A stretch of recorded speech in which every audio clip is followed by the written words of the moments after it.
So one thing about me is that I really love mysteries and thrillers. They just really keep my attention. I had a bad mental health year in 2024, so I really did not read as much as I normally do.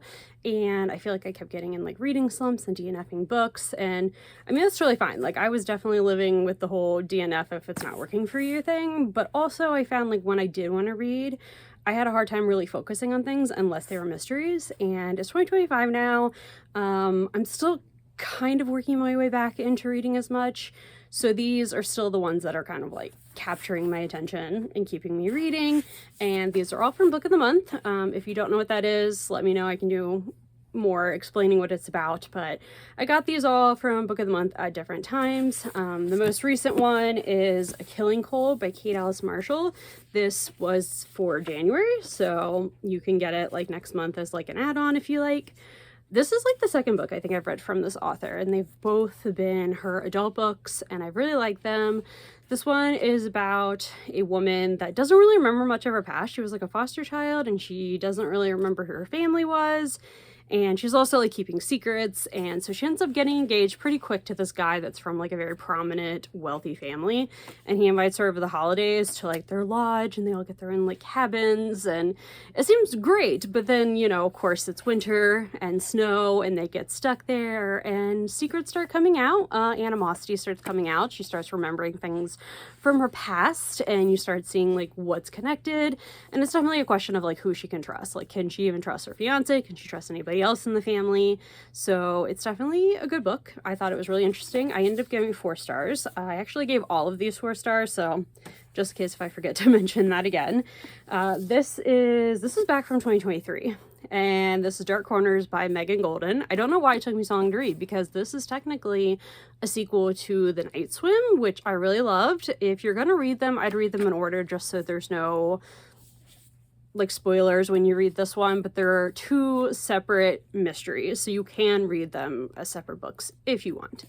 And so this one is about Rachel. She's a podcaster. She gets called into by the FBI, and she goes to Florida, and they want her to meet with this prisoner that's going to be getting out soon. He's in prison for breaking and entering, but they have this like whole case against him basically, but not enough evidence, and they're pretty sure that he's like killed some local people.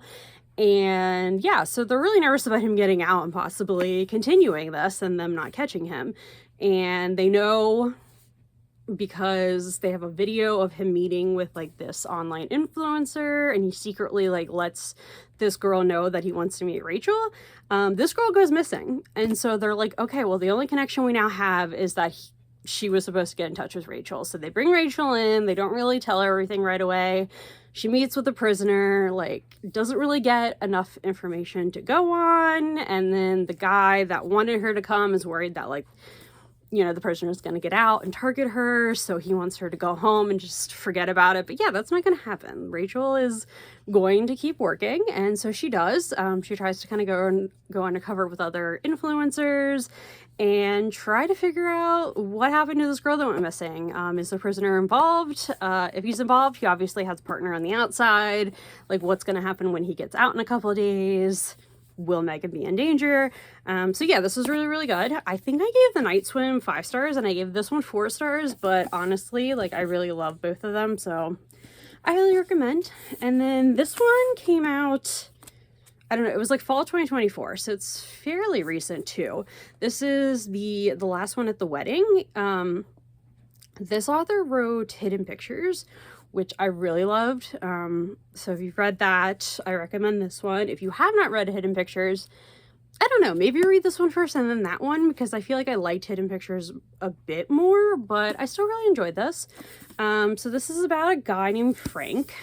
He's like in his 50s. He's lost his wife kind of young. He has a daughter named Maggie, and for the past like 3 years, they have not been in contact with each other. We don't really know what happened. But he kind of blames himself and is just like desperate to be in contact with her. And so out of the blue, she calls him from like an unknown number and was like, hey dad, I'm getting married and I would love for you to come. And so he meets with her and her fiance before the wedding, and he finds out that like they haven't known each other that long. The fiance is like very wealthy, but like he himself is like a painter and an art teacher. So most of the money is coming from like his family and Maggie's job because she works for the family's company. And there's just like some suspicious things. So he's not really sure, but he doesn't want to like make a big deal. So he decides to go to the wedding with his sister, who helped him raise Maggie after her mom died. But his sister takes in foster kids a lot. And so she has a last minute foster kid, and they make, you know, they decide that like, hey, we understand the circumstances, like you could bring her with you. And Frank's not happy about that. He's not really a nice guy when it comes to that. And I felt really bad for Abigail because you could tell that like she was very excited about the wedding, just very curious, and Frank's just not the nicest to her. But he's also very stressed about the wedding. He wants to make a good impression. He doesn't want any reason for like Maggie or her fiance's family to not like him and to cut him off again. So yeah, they go to this big like camp that the family owns, and there's lots of people there. He barely has any time with the family, especially the mom, and it's just like very weird, kind of interesting things happen. Some people like try to give him information. Some people inadvertently give him information. Maggie's obviously hiding a lot of things. But there are some memories throughout the book of like things that like Frank is thinking about and moments from Maggie's childhood, and so you definitely get to know them better as you go along, especially because this is told from Frank's point of view, and he's just kind of a bit biased when it comes to different things. So you get more of like a bigger picture as things go on. So again, I really like this. I thought it was interesting. It feels like a book that you would read like during the summertime, but I feel like you could read it anytime. So yeah, 4 stars to all of these. I really enjoyed them. If you have read any of these or you're curious about any of these, I would love to know. Drop me a comment. Again, if you're curious about book of the month, I have a link in my bio for you to check it out. Or you can, you know, ask questions and I'd be happy to answer them or make a new video. But thanks for watching.